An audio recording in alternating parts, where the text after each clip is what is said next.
In some parts of town, they not only repair the roads, but they put up signs to tell you exactly what they're doing. This sign, for example, says the crew is ready to repair Carey Street. However, they tell us this on the corner of 40th and 41st. Maybe they can move this sign faster than you can say, Mayor William Donald Schaefer and the citizens of Baltimore. In West Baltimore, on the corner of Druid Hill Avenue and Whitelock Street, the recent warm weather had folks breaking out the old fishing reel. Here's some guys looking for some real beauties. This may be the first time the catch throws the fisherman back. From the newsreel fashion corner, here's the latest in spring attire, the Levitt sweatshirt. It's being shown at one of Baltimore's finest downtown stores. For under $20, you can deposit your body in one today. In Davidsonville, they have their own version of Felix and Oscar. How can this odd couple live under the same roof? Very slowly. I'm Don O'Brien, and the Eyewitness Newsreel marches on. Around 10:15 p.m. on December 31st, 1985, in the 1300 block of Bloomingdale Street, two men struggled over a radio. One of the men had a gun and fired. The armed man then grabbed a radio from his victim and ran. The shooting victim died the next morning, New Year's Day, from a gunshot wound to the abdomen. Baltimore City Police are looking for a black male between the ages of 20 and 25 in connection with this case. He is about 6 feet tall with a medium build. On the night of the murder, he was wearing a leather jacket and a ski cap. The stolen radio was a Kings Point AM/FM radio cassette player. In addition to this shooting, a second shooting involving a radio occurred on Bloomingdale Street 3 days later on January 3rd, 1986. The victim, Horace Moore, was shot twice in the back. When found by police, he was clutching the strap to his radio. Frank Luber, Channel 13, Eyewitness News.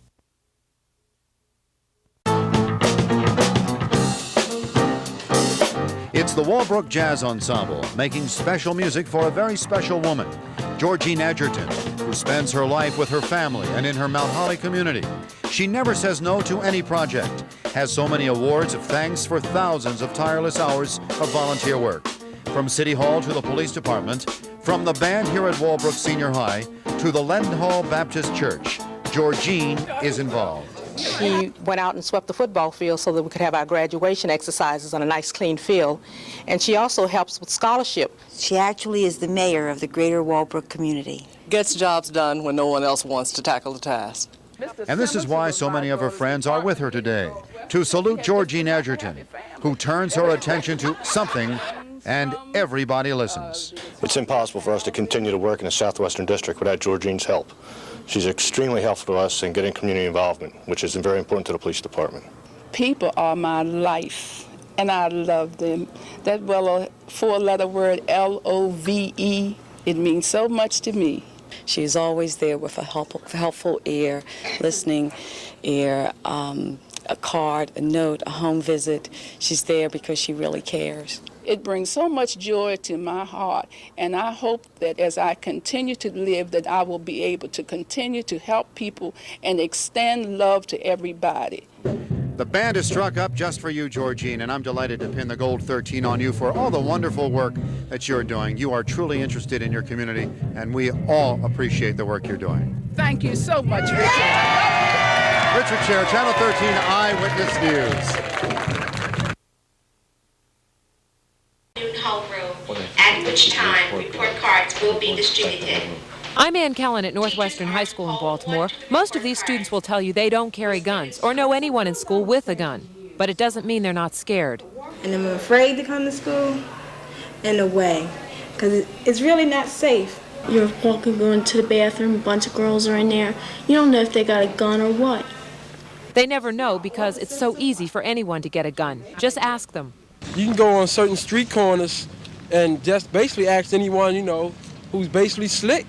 Ask them where could you find a gun from, and they'll tell you. You can go on another corner and ask the same thing. Most guns out here will not cost you over $100. Outside, it's easy to get a gun, but inside city schools, they say it's tough. A youngster is caught with a weapon. The youngster is automatically expelled from school.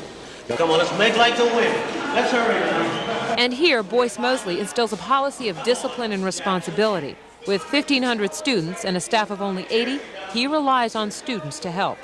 How do you know they're not bringing guns into the school? You don't know. You never know. It is 2:30 in the afternoon now. The halls are empty, but in a little while it will be filled with students, and the school will be ready. Department heads will be stationed at all the doors throughout the building. 2 security guards will be patrolling outside the school along with the principal.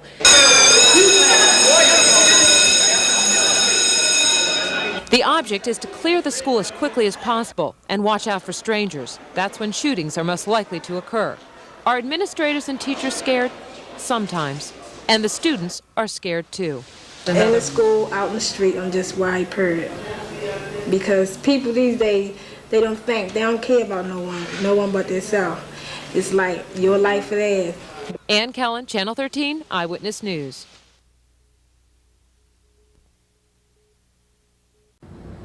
When the McCauley Food Center opened its doors last year, the food co-op had 1 member, Mayor Schaefer. 10 cents a pound. Now over 900 club members buy groceries at the center that carries canned goods and staples at reduced rates.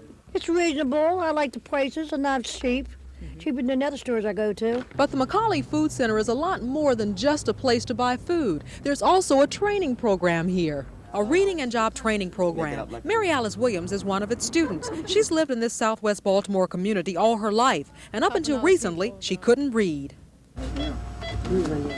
Through a program sponsored by Southwest Visions, the same community corporation that owns McCauley Food Center, she not only learned to read, she got a job as assistant manager of the food center. It's really turning out good. It's helping out a lot of people. Sister Catherine Newsline, who developed the program, says it was an idea whose time had come. We found that we did not have any large supermarkets that you would have in your suburban areas. And we started the food co-op in the basement of St. Peter's Christian Life Center. Happy birthday, McCauley. So local residents and Councilman de Blasio and Murphy, who represent this district, had good reason to sing happy birthday. They were celebrating the first year of a job well done. While venturing out into downtown Baltimore on these nice days, walking amidst the sights, you may want to stop and take advantage of another soon-to-be site. As a matter of fact, the developers want you to. There's something to be said about a construction site. People have always enjoyed construction sites, like watching an ant farm or something always going on. But normally, you gotta look through a little teeny-weeny hole. Look at this! It's like a picture window on something wild going on. How to sight. Insight, really. The Harbor Place Gallery promises to be something spectacular. Taking up a whole block and billed as the largest single investment in downtown Baltimore, it begs to be looked at.